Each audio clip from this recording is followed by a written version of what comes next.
네, 안녕하십니까. 마가복음 10장 46절에서 52절까지를 본문으로 한 설교, 시각장애인 바디메오 이야기입니다.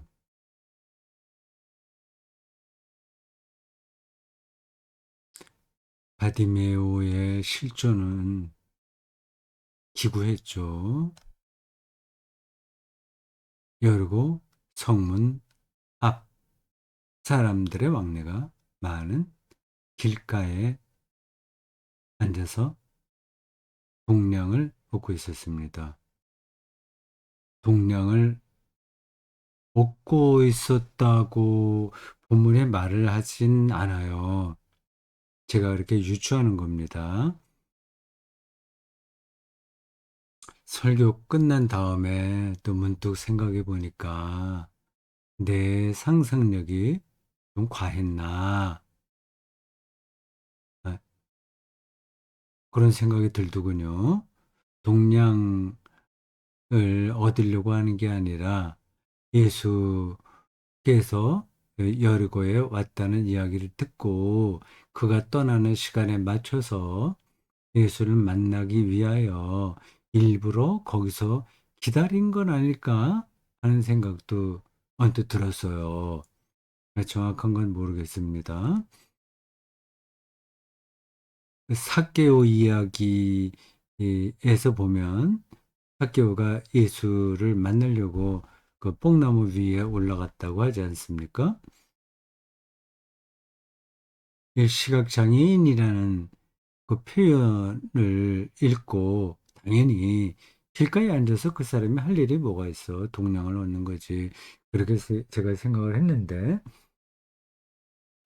그게 100% 확실한 건 아닙니다. 근데 그 설교 준비를 할 때는 그 당연하다고 생각을 했거든요. 그래서 왜 그걸 그렇게 당연하다고 생각했는지 모르겠습니다.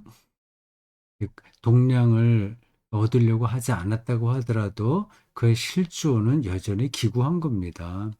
당시에 장애인의 삶은 그, 오늘날도 마찬가지인데 어렵죠. 성문학 요 표현이 약간 문학적인 예, 뉘앙스를 비춰요. 성문앞 우물가에 서 있는 보리수, 슈베르트의 가곡에 나오는 노랫말입니다. 그 누구의 식귀일까요? 제가 알았었는데 시인 이름을 잊어버렸습니다. 성문앞에 길가에 앉아 있었다고 그러죠. 그림 같은 장면이긴 합니다. 그 동령을 얻고 있었든지 아니든 상관없이 그 당시 장애인의 운명은 기구하다는 게 분명하니까 이 바디메오의 실존이 저 바닥에 있었다고 보는 건 뭐 크게 잘못은 아닙니다. 그 이야기를 하면서 이 바디메오의 눈이 밝아졌다고 하는 사실은 저 본문에서 중요하지 않다는 이야기를 하면서 예수의 관심은 영혼 구원이지 육체 구원이 아니다. 이렇게 말을 했습니다. 여기에 오해의 소지가 있습니다. 예수는 그 영혼과 육체를 완전히 분리해서 영혼만 관심이 있었냐. 그렇게 생각할 수 있거든요. 자칫하면 영육 이원론으로 떨어질 수 있습니다. 그 뜻은 아니에요.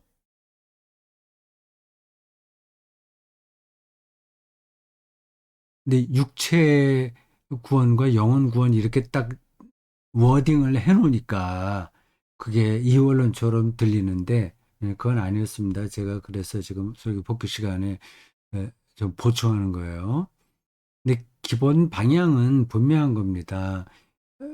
만약 아, 육체 구원, 그러니까 우리가 일반적으로 알고 있는 그 건강한 삶, 부자로 사는 것, 뭐 그런 것들이 예수님의 중요한 관심사였다고 한다면 가난한 자가 복이 있다는 말은 절대 할 수가 없습니다.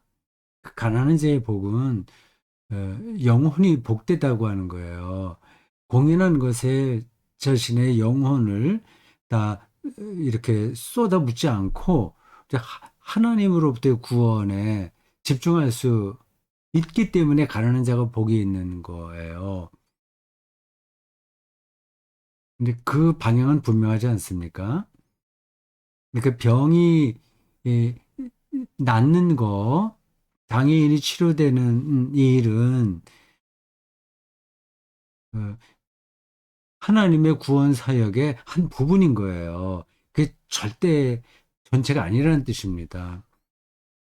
그래서 제가 설교하면서 사용한 단어인 영혼은 영역 이원론에서 를 가리키는 게 아니라 우리 육체까지 포함한 아, 전체 인간, 전인이죠.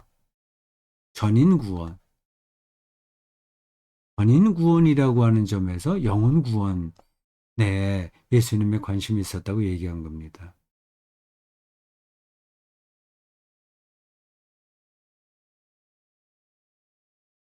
그러니까 어, 그 우리가 살아가는 복지가 좋아지는 것, 그 정치 경제 구조를 새롭게 하는 것, 사회 제도가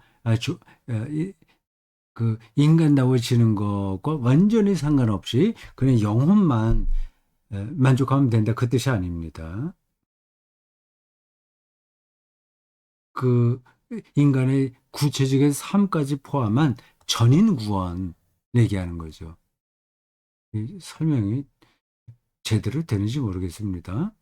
이 영혼이라는 단어가 어떤 개념이냐 하는 것이 중요한데 그것을 붙들기도 좀 사실 쉽지 않아요. 그 인간이 뭐냐 하는 것도 여전히 이 끝난 질문이 아니지 않습니까? 영과 육, 혼, 영육, 혼 세 가지냐? 아니면 크게 뭐 육체와 정신이냐? 뭐 이렇게 저렇게 인간을 얘기할 수 있는 겁니다. 그러니까 육체가 없는 순수한 그 심령주의적인 차원에서의 영혼을 기독교는 얘기하지 않습니다. 육체를 얘기해요. 그래서 사도신경에 보면 몸의 부활이라고 나오지 않습니까? 몸의 부활. 신약 성경에는 몸과 육체를 구분해서 사용합니다. 사르크스 이거는 육체고요.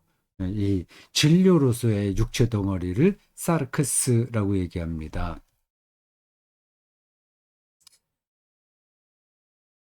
그리고 가시적인 음, 그 몸, 영과 대별되는 차원에서의 육체를 가리켜서 소마라고 하죠. 소마와 사르크스 이렇게 그리스어로 구분해서 부릅니다. 이게 구분되기도 하고 어떤 때는 혼용돼서 쓰이기도 합니다.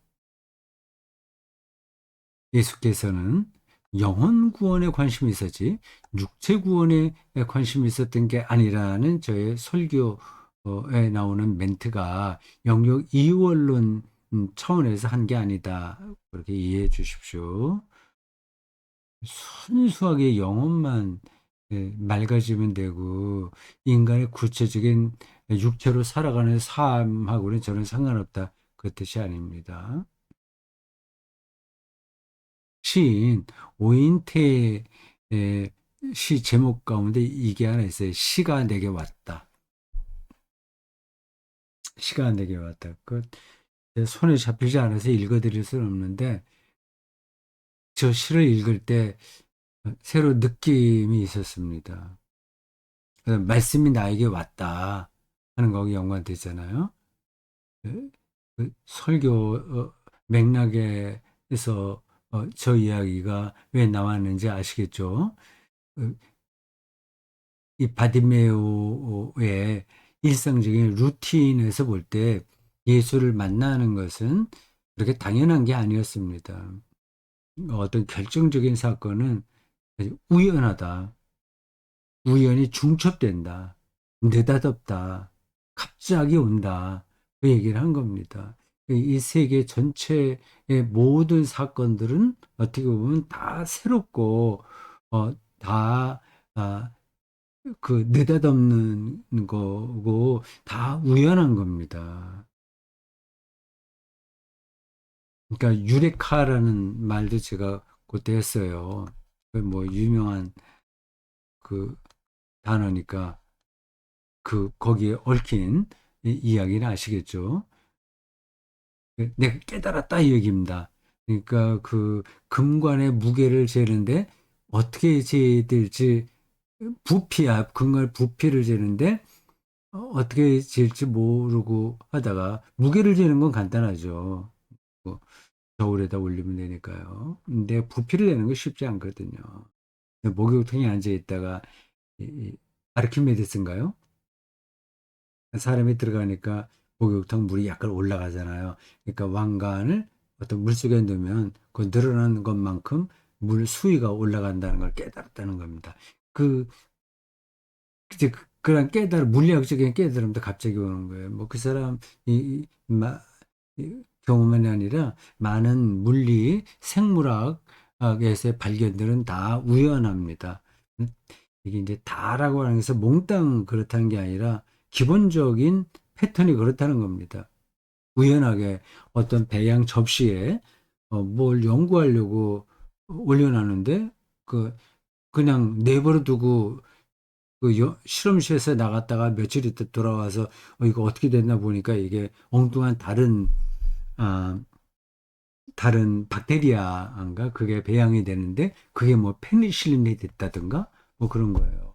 뭐 술을 발견한 것도 그렇고 포도주도 그렇고요. 다 이제 버릴 수밖에 없는 상태인데 그게 오히려 맛을 더 깊이 있게 만든다는 거 아닙니까? 이 세계가 그렇게 새로운 거예요. 음, 그렇기 때문에 그 AI 지능이라고 하잖아요.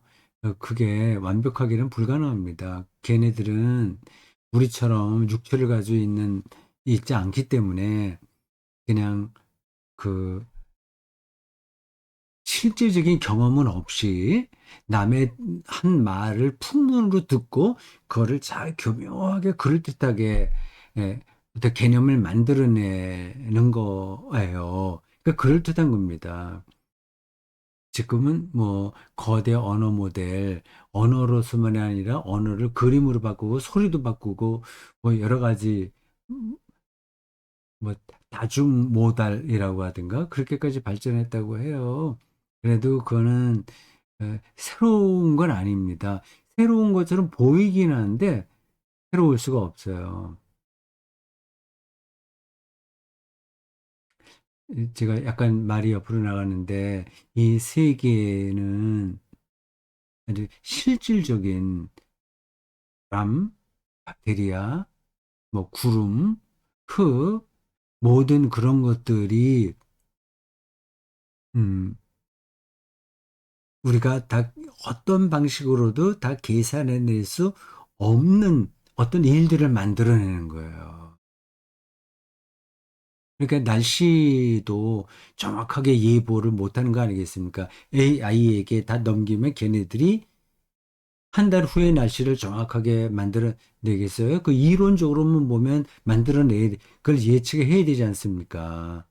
근데 지금 뭐 몇 억짜리, 몇백억짜리, 뭐 몇천억짜리 슈퍼 컴퓨터, 인공, 음, 그 컴퓨터를 갖다 놔도 이 일기예보를 정확하게 못 맞추잖아요. 한 달 후는 뭐 말도 안 되고, 일주일 후, 그도 좀 힘들죠. 어쩌면 며칠 후도 잘 못할 겁니다. 당장 내일도 못할 거예요. 비슷하게는 갈 수 있지만 그렇습니다. 이 세계가 그만큼 새롭다고 하는 거. 근데 우리에게는 맨날 비슷하게 보이기 때문에 그걸 못 느끼는 거예요. 근데 시인들은 그거를 느낍니다. 이게 정말 새롭다는 거를. 그래서 시가 내게 왔다. 그 얘기하잖아요. 음악이, 소리가 내게 왔다. 이런 경험을 합니다. 네.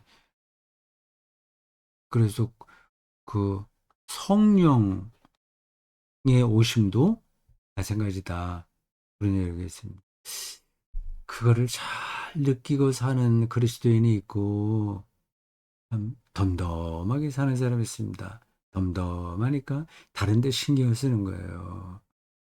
일상이 덤덤하니까 엔터테인먼트에만 무조건 빠지는 것처럼 신앙생활이 덤덤하니까, 그러니까 어떤 자극적인 방식으로 그거를 좀 극복해 보려고 안간힘을 쓰는 겁니다. 그거는 해결이 안 돼요. 지금 오늘 녹화를 하는 이제 주일이거든요. 주일 저녁에 오늘은 뭐 오후 시간에 수련회 끝나고 4시 끝나고 집에 와서 시간이 좀 다른 일 없어서 녹화를 합니다. 네, 서울에서는 오늘 10월 20일, 27일 종교개혁 기념주일인데 뭐 200만 신자 뭐 예배와 큰 기도회 모임을 열잖아요. 한국 교회가 정말 할 일이 없구나 그런 생각이 아, 강하게 듭니다. 정말 중요한 일, 일이 많이 산적해 있는 걸 모르는 거죠. 그래서 지금 그 차별금지법 그중에서도 동성혼, 동성혼 합법화를 반대하는 이 대형 집회를 이렇게 서울시 그 교통을 그렇게 불편하게 하면서까지 모인다는 말입니까? 그것만 아니라 돈은 또 얼마나 많이 들어가겠어요. 네, 딱합니다. 딱해. 그, 이 성령도 새롭다. 근데 그게 준비가 안 된 사람들에게는 그 새로움이 전달이 안 됩니다. 이 모세가 호렙산에서 어떤 불꽃 나는 거 보고 특별한 경험을 하잖아요. 그가 준비 없이 그렇게 된 게 아닙니다. 늘 그의 영혼은 그 영혼의 촉수는 어딘가로 가 있었어요. 그렇게 다른 사람들 같았으면 그냥 지나가 버리고 말 어떤 현상에 꽂혀서 그 하나님을 경험하는 거 아닙니까? 그리고 어, 나는 자존하는 자다라는 그 이야기도 듣지 않습니까? 그러한 경험들이 우리 그리스도인들에게 좀 충만하게 주어져야 되는데 잘 안 되네요.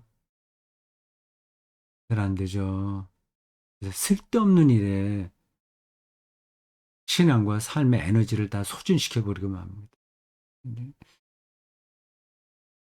한편으로는 참 예, 연민이 느껴지기도 해요. 예. 자, 느닷없다는 얘기를 하고 그 바디메오가 예수를 만나서 어, 경험한 것이 느닷없었던 거예요. 우연하게 벌어진 거예요. 하면서 죽음도 느닷없다고 얘기했습니다.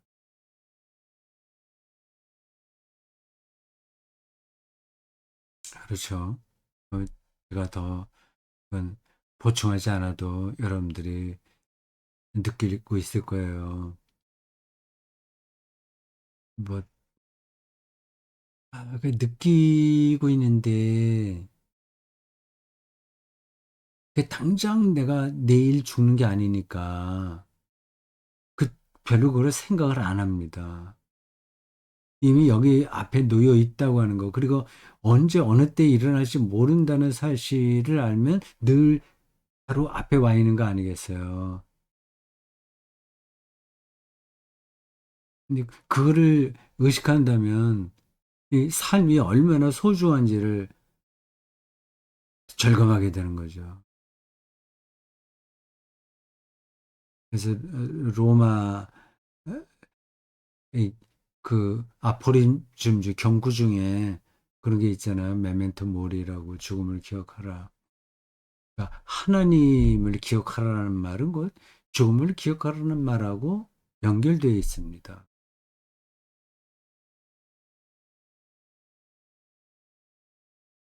죽음의 느닷없음. 그럼 이제 저걸 느끼면 세상에 여러 가지 공연한 것으로 우리의 삶이 훼손되지 않습니다. 별거 아니거든요.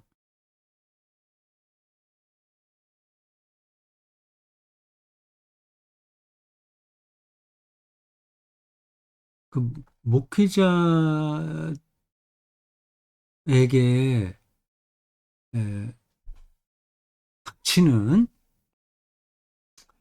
그 신앙에 위험성이 있다는 것을 설교에서 했어요.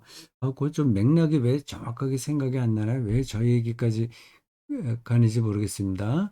그 우리가 어, 그 바디메오 이야기를 하면서 했던 이야기거든요. 이렇게 다른 것에 어떻게 하면 재미있게 목회할 건가? 아니면 교회 성장 프로그램을 어떻게 지혜롭게 여기에 적용시킬 건가? 뭐 그런 데만 온통 신경이 다 이렇게 흘러가 버리고 있으니까 목회자들에게 정작 중요한 하나님 경험은 별로 없는 거예요.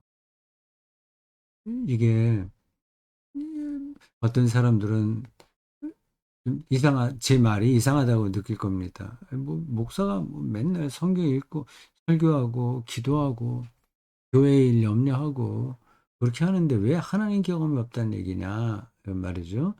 여러분 그러한 그 종교 형식 자체가 하나님 경험이 아닙니다. 그거는 그냥 할 수 있는 거예요.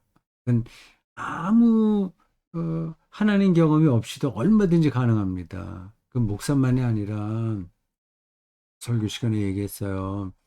흥신도 지도자들도요. 마찬가지예요. 이분들에게는 어, 크게 예, 음, 좀 어려움이 있을 것 같습니다. 저는 아직까지 일반 신자 중에서 다 그렇다는 게 아니라 그래도 한국 교회에서 일반적인 관점으로 지도자가 된 평신도들 있잖아요. 뭐 장로, 뭐 권사 이런 분들이요. 그분들에게 하나님에 대한 갈망이 대단하구나 하는 걸 느껴본 적이 없습니다. 예수 당시에 예수 당시에 바리새인들이 오늘의 평신도 지도자들과 같습니다. 바리새인들이 얼마나 종교 형식에서는 세련됐어요.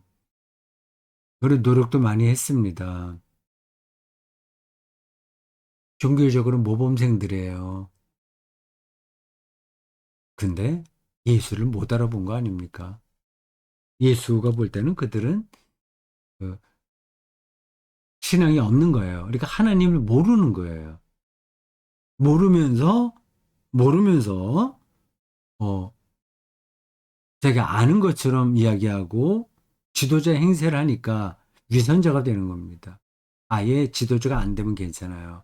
나는 잘 모른다. 그냥 그 뭐 누가 얘기하는 대로 그냥 모르니까 그냥 그대로 따르겠다. 그렇게 하면 좀 다행인데 아는 척 하잖아요. 그러니까 그 자기 스스로도 모른다는 걸 알아요, 사실은. 압니다. 근데 아는 척 하는 거죠. 모르는데 아는 척 하려고 하니까 그 위선자가 되는 겁니다. 좋은 뜻으로도 그런 거예요. 내가 잘 모르지만, 그래도 뭐 교회의 덕을 위해서 내가 이렇게 사는 게 맞지.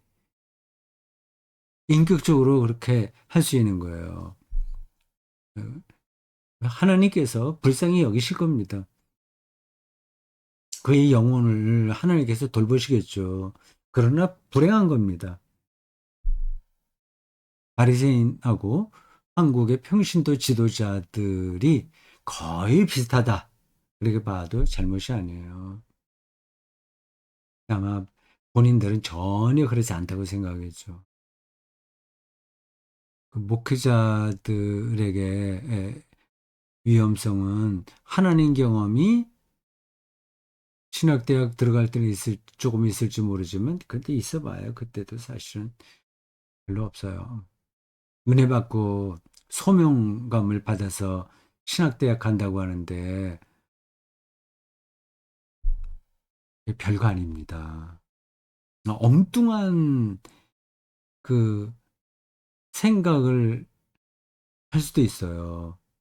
이게 천사의 소리와 악마의 소리는 종이 한 장씩입니다. 뭣도 모르고 잘난 척하면서 부흥회 가서 은혜 받았다고 하고 은혜 받는 것도 하나님 경험에 깊이 들어가는 게 아니라 자기를 합리화하고 자기 어떤 죄책감, 심리적인 그런 것들이 좀 씻겨지는 경험을 하니까 이거다. 그렇게 하는 거죠. 그러니까 종교적인 차원에서 굉장히 유치한 단계 그런 경험을 하면서 내가 소명 받았으니까 신학교 가겠다 얘기하는 겁니다. 그리고 교회에서는 그런 분위기를 끌고 가고요. 교회 좀 열심히 있는 중고등학교 학생들은 넌 이제 신학교 가야지 목사 돼야지 뭐 이렇게 부추깁니다. 뭐 일단 그렇게 해서라도 목사가 됐으면 이제 속 사정을 좀 더 잘 알고 쫀하게 수행하듯이 신학 공부도 하고 목회를 성실하게 잘 감당하면서 자기 훈련도 하고 하나님 경험에 더 깊이 들어가야 되는데 한국 목회 현장이라는 게 전혀 그걸 용납하지 않습니다.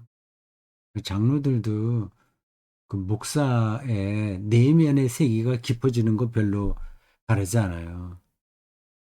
이게 악순환입니다.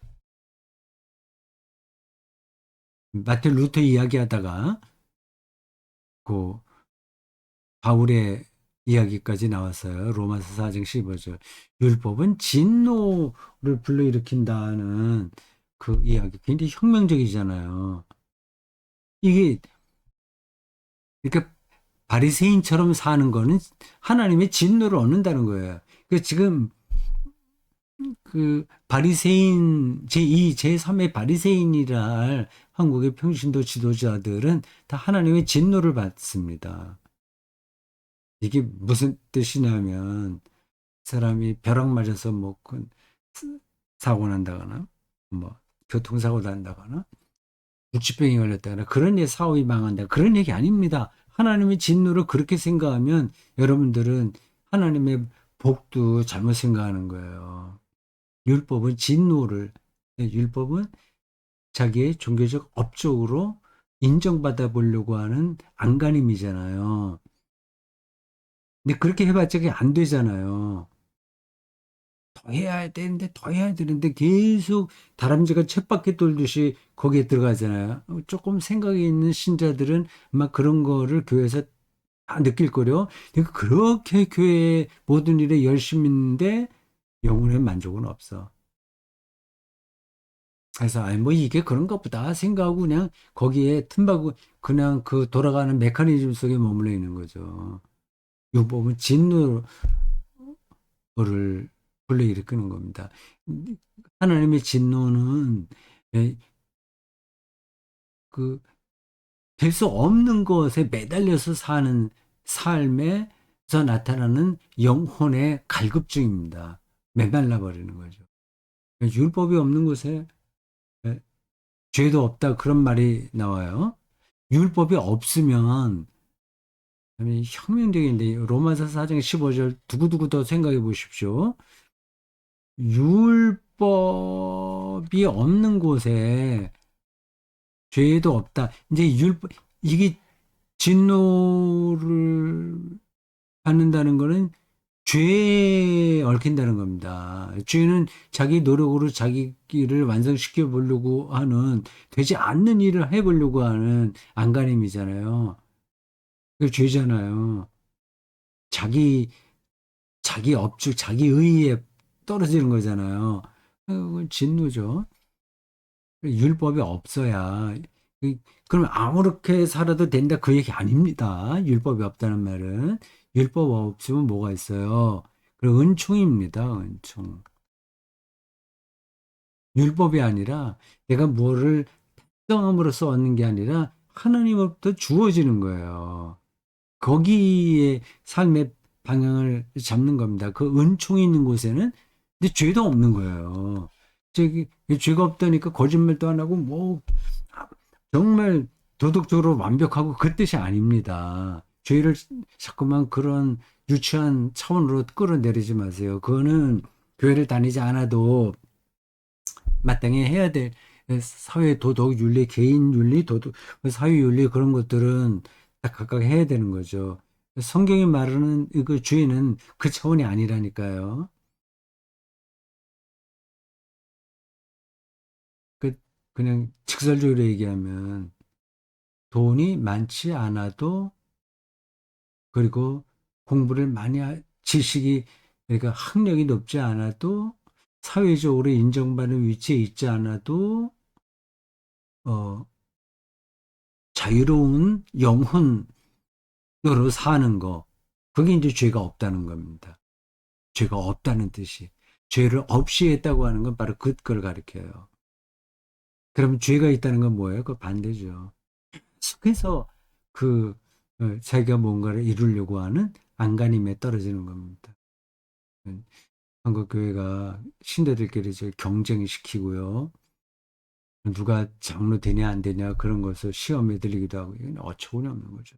복음하고는 거리가 먼 공동체로 떨어진 겁니다. 그래도 그게 뭐가 뭔지 몰라요. 이게 죽인지 밥인지 모릅니다. 이게 자신들이 바리새인이라고 하는 거를 전혀 모르는 거예요. 바디메오 이야기에서 제주도면 일곱 단계라는 말을 설교 마지막 단락에서 했습니다. 언제 기회가 되면 요런 제목으로 글을 한번 써보고 싶습니다. 예, 바디메오가 동량으로 사는 단계, 예수가 지나간다는 소리에 귀가 열려 아, 외쳐 자기 일을 불쌍히 여겨달라고 외치는 단계. 이게 어떤 건지 느껴지시죠? 자기 잘난 게 아닌 거예요. 자기 잘난 맛에서 하는 거하고는 거리가 먼 거예요. 정말 자기 오체투지와 같은 상태로 들어가는 겁니다. 오체투지. 이런 거 보면 완전히 불쌍하다고 생각할 텐데 그렇지 않습니다. 자기가 땅바닥에 엎드리는 거죠. 그럼 이제 자유로워지는 거죠. 불쌍히 여기달라. 무엇을 원하는가라는 그런 소리를 듣는 단계. 보기를 원한다. 하나, 둘, 셋, 넷. 보기를 원한다. 요게 다섯 번째. 고 가라. 믿음으로 너를 구원했다. 예수를 따랐다. 이게 일곱 번째 단계입니다. 동량받는 단계. 음, 겉으로는 굉장히 럭셔리하지만 다 우리가 동량받아서 사는 거예요. 얻어먹고 사는 거죠, 사실은. 이게 돈만 있다지, 돈으로 무슨 배추를 뭐 어떻게 실험실에서 만들어내나요? 아무것도 없는 데서 되나요? 다 지구가 생산하는 거거든요. 네가 만든 거를 서로 나눠 먹고 사는 거거든요. 이게, 그리고 귀가 열리는 단계. 이 소리를 아무나 들을 수는 없어요. 오체 투지의 단계. 정말 납작 엎드리는 단계. 그렇다고 해서 정의를 위해서 투쟁하는 것도 무의미하다는 뜻이 아니에요.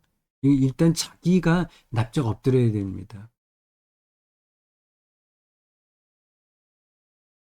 무엇을 원하나 하는 그런 소리를 듣는 단계, 보기를 원한다는 단계, 봄의 단계, 이, 이, 예. 일곱 단계를 말해 놓고 보니까 좀 그럴듯하게 들려요. 한 인간이 예수의 제자에 이르는 뭐 단계예요. 설교 시간에 얘기했죠. 그 단계마다 비약이 있습니다. 이건 저절로 되지가 않아요.